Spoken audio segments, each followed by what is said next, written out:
Bueno, pues que la verdad es que desde Greenpeace teníamos la esperanza de que la gente cambiara, ¿no? Que cambiara, por ejemplo, en temas como en el consumo, como en el uso de plásticos. Y sin embargo, pues hemos visto que no ha sido así, ¿no? Hoy había colas en Gran Vía para llenar las tiendas de ropa, que no creo que fuera una necesidad, no conozco cada caso, pero bueno, no parecía una necesidad.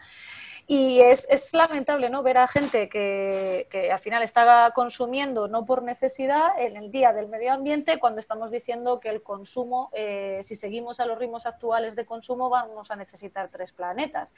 Y es como, bueno, pues pensábamos que este parón, que bueno, en el que hemos perdido a muchas personas, pues nos iba a hacer reflexionar como sociedad. Vaya, para fomentar lo público, como la salud, como la educación, para fomentar los bienes públicos, ¿no? Para fomentar pues, la participación pública, como las comunidades de vecinos. Y bueno, claro, estáis hablando del consumo, pero ¿habéis pensado que si no consumimos la situación económica no sale adelante? Por supuesto. De hecho, nosotros lo que consideramos es que hay que consumir localmente. Consumir local, pero, por ejemplo, para fomentar la economía local y el empleo local. También hemos criticado mucho a esas grandes empresas que hace muchos años pues, se llevaron su producción a terceros países, producción que al final hemos visto que es necesaria en España.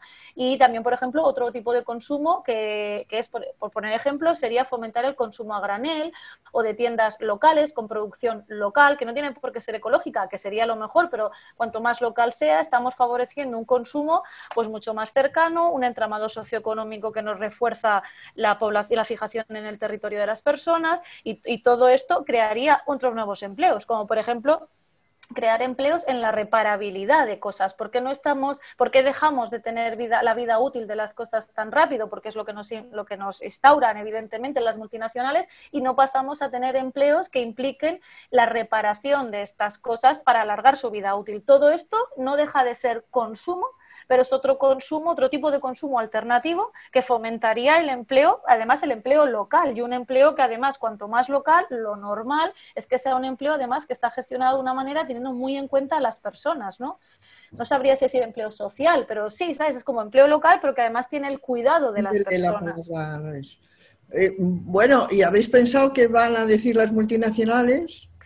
Claro, evidentemente hemos pensado lo que van a decir las multinacionales, pero las multinacionales están acostumbradas a hablar con Greenpeace y a negociar con Greenpeace. Y Greenpeace no tiene ni amigos ni enemigos permanentes. Y a las multinacionales les hemos dicho muchísimas veces que hacen cosas mal. En este caso, por ejemplo, muchísimas veces hemos hablado con grandes multinacionales que se han llevado su ropa o su producción de ropa a países de Asia para poder contaminar más, porque las leyes allí eran más laxas. Y se lo hemos dicho y les hemos dicho, esto es algo que afectará en un futuro a la producción local, al consumo local y al empleo local. Pues que ellas dirán, evidentemente, Lidia, ¿qué van a decir las multinacionales? Que cuanto mayor beneficio tenga, mejor para mí y me da igual el medio ambiente, porque como una buena multinacional haría, es que hoy me dedico a la ropa, mañana a la pesca, al día siguiente a lo que sea, porque para eso soy una multinacional. Y evidentemente el resto de las cosas que hacen son puro greenwashing. Claro, pero estas multinacionales están amparadas por los gobiernos. Pueden Sí, funcionar así porque la legislación se lo permite, ¿no? sí, por eso nosotros también perdimos a los gobiernos que evidentemente tienen que amparar el empleo local, tienen que amparar la producción local, tienen que amparar que haya entramados socioeconómicos locales y de barrio y de distrito, por poner un ejemplo en Madrid, que es una ciudad más grande, y tienen que amparar esa creación de empleo. Tampoco les decimos a las multinacionales que cierren, porque hay mucha gente que trabaja en las multinacionales, pero les decimos que tienen que cambiar su modelo económico. Por poner un ejemplo, y me centro en la moda, que me han dejado un poco en shock las colas hoy en las tiendas, en los establecimientos de moda. Nosotros no le decimos a grandes multinacionales que dejen de producir y que cierren mañana, porque eso afectaría a muchísimos empleos. Lo que les decimos es que tienen que transformarse en sostenible. Y para ser sostenible no es tener una producción de millones y millones de prendas que duran minutos. Lo que tienes que hacer para ser sostenible es tener una producción de ropa que tenga unas consecuencias sociales, es decir, que quien te la produzca esté bien pagado, esté bien posicionado y tenga unas condiciones dignas y justas de trabajo. Si ese trabajo puede ser local, local y evidentemente puede reforzar entramados locales, mucho mejor, que además se dediquen a darle mayor vida útil a sus productos. No me vale una camiseta a 3 euros que me dura 3 segundos, sino que yo pueda ir a tu tienda y además me repares los pantalones. ¿Por qué no? Hay otras alternativas que las multinacionales no quieren considerar. Sin embargo, nosotros como Greenpeace se las hemos puesto encima de la mesa. El problema es que, Lidia, volvemos a lo mismo, que yo como multinacional, perdona, pero una multinacional que prefiere fomentar una alternativa nueva de empleo y de economía que nos permita reusar sus pantalones millones de veces, o que yo vaya a comprar unos pantalones miles y millones de veces y me gaste mucho dinero en eso. Pues la vía rápida. Si ellas no quieren cambiar, pues los gobiernos también tendrán que poner normativas y leyes, y entre ellos el Ministerio de Consumo, para que salgan otros empleos, otras empresas, por llamarlas de alguna manera, que sean y que sustenten el empleo local. Entre otras cosas, por ejemplo, dejándoles espacios en la Gran Vía, por poner una calle comercial. ¿Por qué tenemos que tener grandes multinacionales en Gran Vía y no podemos tener tiendas locales? No, yo lo que quería saber, ahora me interesa mucho, es qué clase de relación tenéis con el Ministerio de Consumo, si es que tenéis alguna, si habéis podido establecerla, porque claro, ya supongo que habrá sido difícil todo el trabajo con la situación esta de confinamiento, pero bueno, no sé si se puede uno comunicar con ese ministerio por algún sistema y si tenéis algún proyecto y se lo habéis planteado y que ha contestado, si es que ha contestado. Bueno, es que la verdad es que el Ministerio de Consumo se creó y casi, por decirlo de alguna manera, nos confinamos, porque Sí. realmente los 100 días de gobierno los hemos pasado, bueno, el cumpleaños de los 100 días los hemos inaugurado en confinados, con lo cual cuando se creó teníamos una lista de demandas. Sí que es verdad que escribimos, creo recordar, un comunicado de prensa para este ministerio, y al igual que hacemos con todos nuestros ministerios, cuando tenemos esa serie de demandas se las enviamos. En el caso del Ministerio de Consumo no nos ha dado tiempo a enviarle demandas. Sí que es verdad que le hemos, a través de portavocías, sí que le hemos demandado, por ejemplo, en el caso de los temas de los plásticos, aunque este caso lo está llevando más la Secretaría de Medio Ambiente, bueno, de hecho la vicepresidencia. En el caso de consumo local es un tema que nos gustaría hablar con ese ministerio, pero que no hemos tenido todavía la ocasión de poner encima de la mesa, porque nos ha pillado confinadas, la verdad. Pero tenéis idea, yo no lo sé, ¿eh? Por eso yo no hago más que preguntas aquí y no la experta eres tú. Pero ¿tenéis idea de qué programa tiene ese Ministerio de Consumo? Con qué proyecto se presentó? Pues la verdad es que, sé que se presentó con un proyecto. La verdad es que, Lidia, no me acuerdo, pero sí que sé que lo leí. Me pareció que tenía que ser un proyecto un poco más ambicioso. Me pareció que les faltaba un poquito de temática a la hora de hablar de reutilizar, de reducir, y no solo basarse más en reciclar. Sí que vi que las primeras medidas que tomaron fueron las de las casas de apuestas, y me hubiera gustado que hubieran tomado más medidas hacia el medio ambiente. También es verdad que el consumo es un ámbito que abarca tantísimas cosas, que la verdad es que, claro, es que consumes todo. Por consumir podemos definir hasta cómo nos movemos dentro de una ciudad, por decirlo de alguna manera. Entonces, la verdad es que tienen tantos frentes abiertos. Sí recuerdo que vi el programa. No recuerdo exactamente los puntos, me los tendría que volver a repasar, pero me hubiera gustado ver mucha más iniciativa a la hora de hablar, pues, de productos de segunda mano, de reparabilidad, de vida útil, un poquito más relacionado con temas con el Ministerio de Medio Ambiente, pero hasta ahí puedo contestarte. Oye, y antes de llevar ese proyecto, de editarlo, vamos, ¿os preguntaron, os consultaron? ¿Tuvo el Ministerio alguna reunión con las grandes organizaciones, además ecologistas? En el caso del Ministerio de Consumo, no, porque como es de nueva creación, entiendo que cuando lo crearon, no, pues no, pero no han tenido ocasión, ya te digo, son 100 días de Ya, ya. gobierno, pero no, en este caso no. En el caso de otro tipo de ministerios, nunca, al menos a Greenpeace, no nos consultan en la creación del ministerio, si nos parece bien o mal o qué, pero sí que muchas veces nos envían evidentemente, sus puntos, ¿no?, de trabajo, y nosotros contestamos y evidentemente pues damos nuestra opinión. También nosotros hacemos al revés, les enviamos nuestro trabajo. Pero no hay nunca un encuentro para llegar a algún acuerdo entre diversos, sí. Sí los hay, claro que sí. Greenpeace se reúne con diversos ministerios. pues no sé, con la vicepresidenta, por ejemplo, las grandes, no solo Greenpeace, las grandes organizaciones ecologistas se reúnen de veces, no recuerdo, pero sé que tiene una periodicidad, porque yo no asisto a esas reuniones, pero sí mi director ejecutivo, con Teresa Rivera, con la vicepresidenta, vicepresidenta, perdona. O sea, que sí que existe, evidentemente existe un diálogo, escuchan a todas las partes. Vaya, eso es lo que debería hacer un gobierno. Y lo hacen. ¿Y luego qué hacen? Una vez que os han escuchado. Bueno, pues ellos toman sus decisiones y a veces son decisiones con las que nosotros estamos más de acuerdo y otras con las que no estamos más de acuerdo. Como bien decías, también escuchan a las multinacionales, ¿no? No sé si se expone con la suficiente gravedad de la contaminación medioambiental.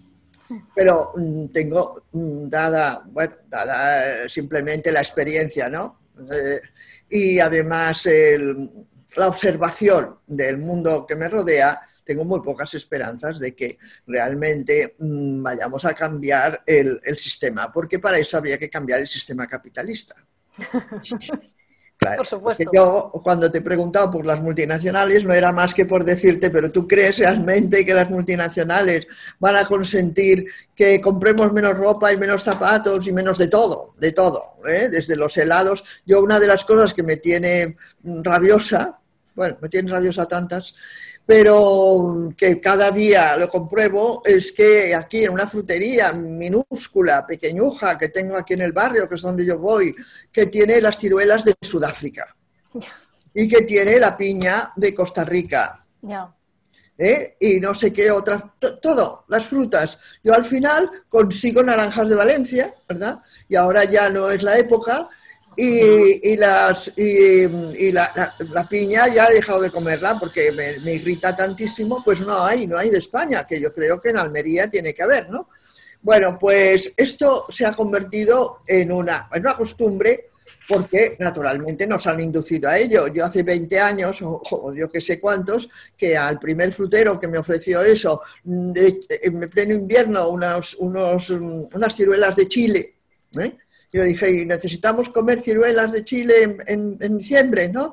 Ah, pues oiga, se puso así, pues hay un tráfico enorme, están enviando, vienen barcos de un lado para otro y no sé qué. Dije, pues es un desastre. Ah, no me entendió, ni nada. Pero claro, no era el frutero, que calzaba alpargatas y cargaba con las cestas de fruta, el que tenía que ser el que pusiera la ideología, ¿no? Y tal. Esto está montado para que las grandes multinacionales hagan los grandes negocios que están haciendo y además arruinan a los países. Y además los arruinan. Porque según les conviene, las multinacionales de la alimentación deciden que un país se dedique a un monocultivo. Claro. Esto lo he leído de Costa de Marfil, a la que arruinaron con el cacao. Sí. Y luego, pues tú sabrás mucho más de muchos otros cultivos y de muchos otros. La soja ahora está arruinando a enormes territorios de varios continentes porque la estamos quemando en los coches. ¿No? Sí. Bueno, pero esto, claro, esto es el gobierno mundial que tiene pues el Club Bilderberg y el Fondo Monetario Internacional y la Unión Europea. Yo os admiro porque, digo, a las organizaciones ecologistas y a ti en especial, porque tenéis una fe que no comparto, ¿no? Entonces, además, lo que me irrita de la campaña, las continuas campañas que se hacen, es que los responsables seamos los consumidores. Mira, una de las cosas que me irrita más, y esa es directamente a mí, es que, lo he repetido muchas veces, yo crié a 2 hijos lavando pañales a mano. Bueno, pues ahora tengo que seleccionar 5 cubos diferentes de residuos. Vale, pues lo hago, naturalmente, ¿verdad? Me queda todavía un poco de responsabilidad. Y luego he visto los reportajes en los que dicen que todo eso va a un mismo cubo, a un mismo container, y además, cuando la cosa está peor, porque son residuos incluso contaminantes graves, entonces los envían a África, sí, en un barco. Sobre todo los plásticos, sí. Bueno, y también los residuos radiactivos, querida. Los electrónicos. Sí, y los residuos médicos, todos los restos de todas las operaciones y de todas las inyecciones y de todos los medicamentos. Claro, Ciertamente, pienso que sí, claro, hay que protestar todos los días, pero yo creo que hay que hacer la revolución. Sí, ¿Me sí, tienes de permitís? acuerdo. Rey, Porque, ¿qué ibas a decir? ¿Me Sí, claro. permitís intervenir perdón, ¿puedo intervenir un segundo? Estoy aquí para moderar, pero no lo puedo evitar porque es un tema no, muy, muy pero si además estás interesante. invitada, Por hija. favor. Estáis hablando del consumo de alimentos, de lo que contamina el transporte, y yo creo que tenemos que mencionar también, hablando de lo nocivo que es el capitalismo, relacionarlo directamente con el tema del hambre y los intermediarios que se están enriqueciendo y que las empresas alimenticias estén cotizando en bolsa y todo lo que hay detrás. Creo que deberíamos relacionarlos porque está muy relacionado. Esto es evidente. Esto es el capitalismo es la piraña del planeta. Y están dispuestos a acabar con el planeta. Ahora se quieren ir a otros planetas ahora. Ya como ya han acabado, o dicen que han acabado, que yo no lo creo, con ciertos recursos que también dicen que son imprescindibles, que tampoco lo creo, pues ahora tienen que irse a otro planeta a ver cómo les roban allí, cómo los, ¿verdad? Y la Luna parece que es el primero, porque porque es el que está más cerca, claro. Pues con el capitalismo poco vamos a avanzar. Es una broma, una burla, una vergüenza. Las reuniones internacionales que hacen sobre el medio ambiente cada año creo que son cada año, sí. Y hay otras de cada año que son el G20 y en cambio las conferencias internacionales sobre el hambre son cada 10 años.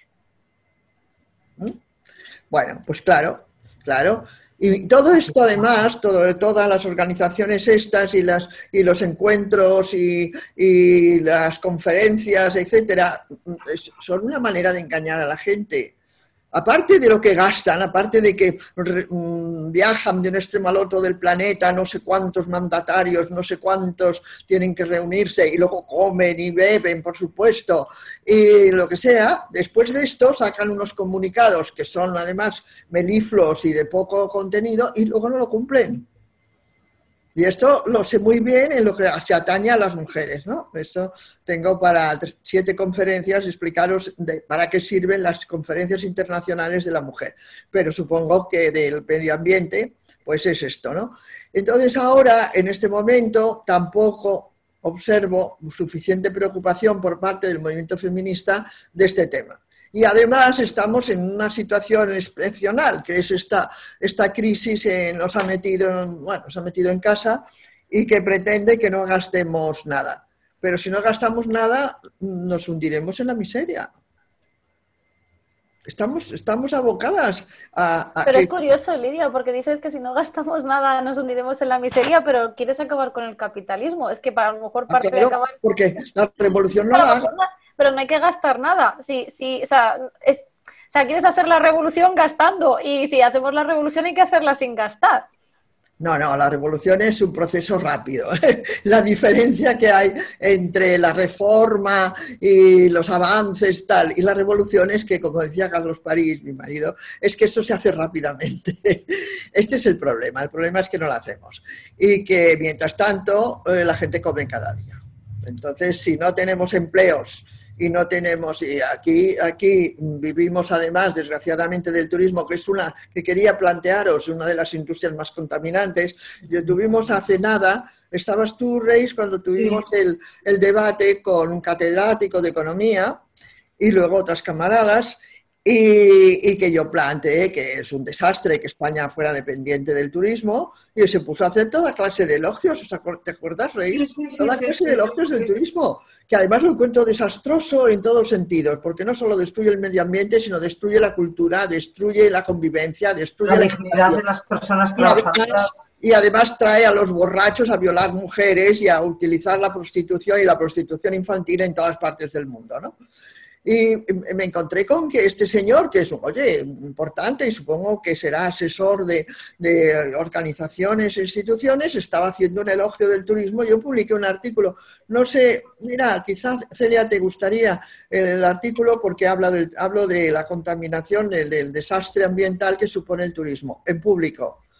Teniendo en cuenta, este dato es verdaderamente patético, que estén contando el Instituto Internacional de Investigación, bueno, exactamente el nombre de acuerdo, pero ha situado a España en el ranking de 140 países en el número 101 de pensamiento crítico. Con esto a mí yo me he pasado 2 noches sin dormir. Sí. Míralo, esto está en el último artículo. Lo encontré, el dato que estuve buscando, ¿no? Y además lo que noto es que no parece alarmarse pues casi nadie, ¿no? No sé. La reconstrucción económica que nos espera se llamaba. Esta es eso es. Este es el último. El penúltimo es el turismo, es lo del turismo. ¿Y el último? El último es, espera que ya lo pasé, la crisis que nos ahoga. Eso es. Pues el uno habla del turismo como solución a los problemas económicos, que es lo que están poniendo, y el segundo es el que habla de investigación y ciencia y avances y qué esperanzas podemos tener, ¿no? Y claro, todo está relacionado con si realmente seguimos con este sistema de gasto, de producción y despilfarro, porque el 30% de todo, como mínimo, de todo lo que se produce se tira. La ropa, la comida, lo que sea, ¿no? Los coches. Ahora tenemos un stock de automóviles, esto lo repito varias veces porque lo he escrito también en otros libros, tenemos ahora un stock de automóviles de 5 millones que están por ahí, estabulados, no sé dónde, y que no saben qué hacer con ellos, claro. Porque además, como la investigación continúa continuamente y continuamente hay nuevos avances y continuamente hay que hacerlos mejores, pues esos dentro de nada están viejos y obsoletos. ¿Esto quién lo va a querer? Esto, nada. Pero claro, me gustaría que habláramos de un tema verdaderamente terrible. No, claro, es que yo pienso que una de las denuncias continuas que deberíamos estar todas implicadas, me refiero al feminismo, al ecologismo y tal, es las guerras que hay en el planeta.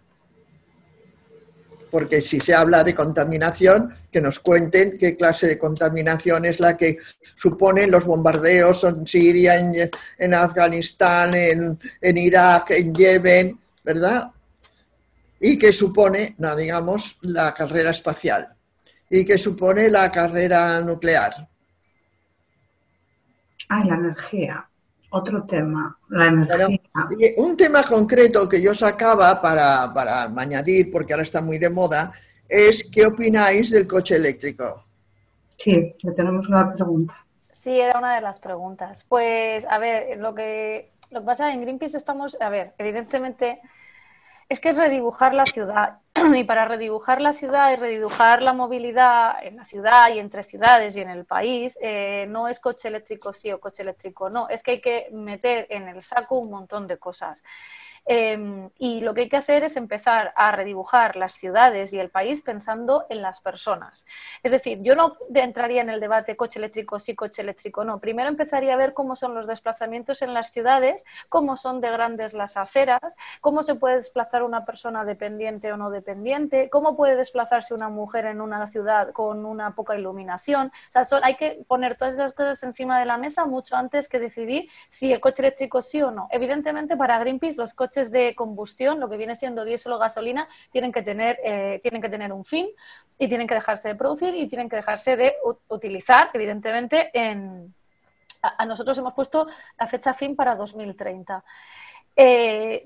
Con finito, ¿vale? Evidentemente la alternativa que te pone todo el mundo es pues no pasa nada, ¿no? Por ejemplo, cerramos las ciudades a los coches, pero entran los coches eléctricos y nosotros siempre decimos no, nadie quiere eso, porque lo que no queremos es lo que nosotros queremos es una reconquista del espacio urbano para hacer las ciudades más amables. Eso no implica por cambiar todos los coches que hay ahora diésel, cambiarlos a eléctricos, porque al fin y al cabo reduces la contaminación directa por CO2, evidentemente, pero estás otra vez ocupando la ciudad para unos pocos, que son aquellas personas que se pueden permitir tener un coche y en este caso eléctrico. Y entonces eso es injusto porque al final la movilidad también tiene que ver con justicia social.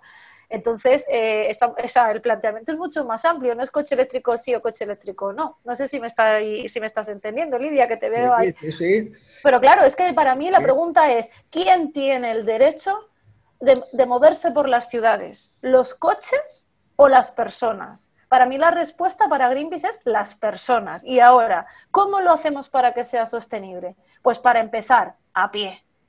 ¿Qué necesitamos? Aceras más grandes, peatonalización más grande, sitios mucho más fáciles para las personas que necesitan accesibilidad, silla de ruedas, madres, padres con carritos, personas con movilidad reducida, todo eso.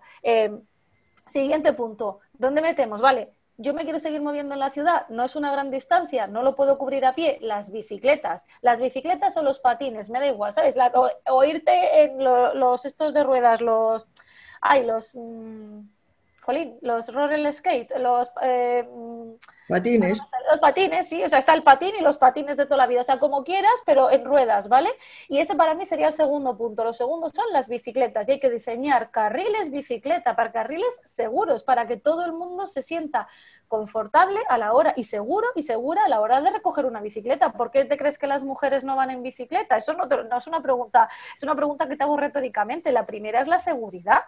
La primera es la seguridad. En principio, la mayoría de los ciclistas son hombres porque digamos que esa barrera de seguridad la enfrentan. Entonces, carriles de bicicleta bien grandes. Y ya en tercero, movilidad en la ciudad, es decir, dame un buen transporte público.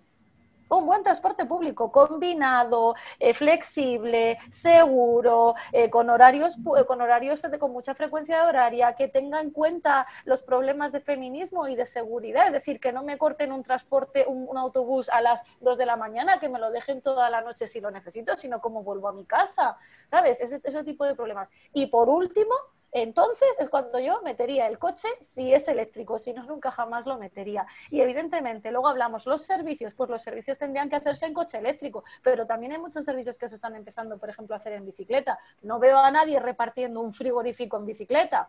Vaya, pero para eso hay unas furgonetas eléctricas estupendas y esa es la historia de cómo hacerlo. Y si hablamos del país, pues volvería a pensar en lo mismo. Creo que hay que fomentar la movilidad en el país en transporte público.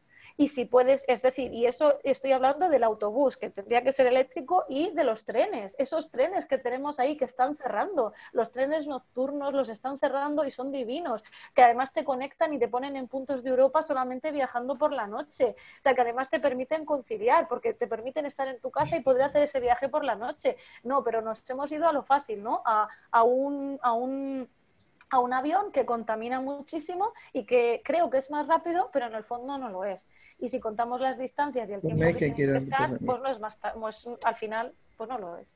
O sea, no las hago yo sencillas, lo siento, Lidia. Bueno, yo me gusta tu discurso, pero me parece un poco ingenuo. Bueno. Mira, por un lado, porque además, no sé, esto lo repetís mucho los ecologistas, hacéis responsables de la situación al usuario, que es la víctima. Y yo voy a poner simplemente los ejemplos que todo el mundo conoce y que todas hemos vivido. Tú trabajas a 20 o 30 kilómetros de donde vives. ¿Y cómo vas? En una ocasión de las muchas que he vivido, como me fui a Barcelona y no tenía piso en Barcelona, pues me fui a un apartamento que tenía en Sitges. Entonces era muy divertido que me dijeran, muy divertido, pero os quería estrangular cada vez que me lo decían, que está muy bien porque Sitges tiene un tren estupendo, que era mentira, porque el tren era una porquería que se paraba continuamente, pero además tarda 20 minutos. Bueno, claro, esto era una fantasía. O sea, me gustaría que cuando se hacen planes, me gustaría que el gobierno cuando hiciera planes, ¿verdad?, viviera las situaciones reales de la gente real. Claro, ¿eh? Entonces, yo vivía a 1,5 kilómetros de la estación del tren. O me los recorría, para lo cual ya no tenía tanta edad, o iba en mi coche y lo dejaba en la estación, pero no había dónde dejarlo. No había dónde dejarlo. Más de una ocasión fui hasta la estación y luego volví a casa a dejarlo aparcado allí para ir a pie. Luego hacía la cola para coger el tren, la hora en que todo el mundo va a trabajar, porque parece que es que todos vayamos de paseo. Pues a las 8 de la mañana había 1 millón de personas en la estación. Naturalmente, los más jóvenes eran los que tenían más posibilidades de subirse al tren. Y las otras, las que no teníamos ya 20 años ni 30, pues podíamos caer bajo las ruedas del tren de los empujones que te estaban dando. O Si a pesar de todo esto subías y te ubicabas, no te sentabas, eso era imposible, cuando llegabas a la catenaria de Garraf, de una de las estaciones de allí, se paraba, porque no iba bien la catenaria, y estabas allí. Y todo el mundo, que eran las víctimas de eso, estaba tranquilo, porque ya lo sabía, era yo la única rabiosa, ¿no? Preguntando, ¿pero qué pasa? ¿Y qué nota? Es la catenaria, es la catenaria. Bueno. Cuando llegaba a Paseo de Gracia, al centro de la ciudad, donde me dejaba el tren, tenía que llegar a mi despacho, que no estaba allí al lado. Entonces tenía que coger otro transporte, el que fuera, un taxi, un autobús, un metro, o, si hubiera sido más deportista, ir a pie. Pero eso me costaba 1h30 cada mañana. Y luego me costaba 1h30 cada noche. Bueno, yo tengo, claro, muchas facilidades y pude cambiar y me fui al centro de la ciudad y hay que trabajar donde se vive o hay que vivir donde se trabaja. Pero eso no le pasa a millones de personas. Las caravanas que hay de entrada en Madrid por la mañana, que no es, supongo que no desvelo ningún secreto, son de gente que va a trabajar y que a lo mejor va desde la Sierra de Madrid a Alcobendas porque es allí donde encuentra el trabajo. Porque nadie le busca un trabajo a la gente al lado de donde reside. Ni nadie le proporciona una vivienda al lado de donde trabaja. Esto además es muy aleatorio, porque luego la empresa cierra y te quedas sin el trabajo, ¿no? Entonces, entiendo, Lidia, claro, la solución serían coches para todos.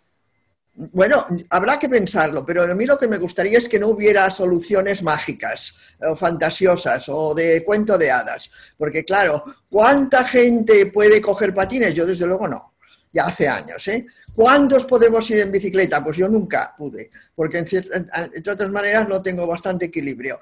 Entonces, ¿cuántos pueden, en proporción, en población, ¿no? ¿Cuántos millones de personas somos mayores de 60 años? Estas soluciones son imposibles para ellos. Claro, si el transporte público fuera bien, pero ¿es que realmente quieren invertir en transporte público? ¿Es que realmente quieren hacerlo? Pues no, porque no da beneficio, porque el transporte público es deficitario. Eso es una ley, eso no me lo invento yo. Una de las cosas horribles que han montado en el país ha sido el AVE, y eso que yo soy usuaria de AVE continuamente, pero es horrible porque no pagamos, los que pagamos el billete, no pagamos ni el 30% de lo que cuesta cada viaje. Más lo que contamina, más lo que gasta, más todo lo que queráis. Mientras tanto, el transporte de cercanías, los trenes de cercanías, pues están en desguace y hay pueblos incluso que no tienen ninguno, que van en autobús. Coges un autobús, yo que viví en la Sierra de Madrid también, a 60 kilómetros de Madrid, viví varios años, y había que coger un autobús que naturalmente se embotellaba en las caravanas de entrada en la ciudad. Bueno, y entonces le dicen, no, es que ustedes no quieren ir en bicicleta, hombre. Pues verá, pues si voy de Alcobendas hasta Fuencarral, pues a ver cómo voy a ir en bicicleta. Esto, ¿cuántos deportistas, cuántos jovencillos pueden hacerlo? No me parecen soluciones multitudinarias.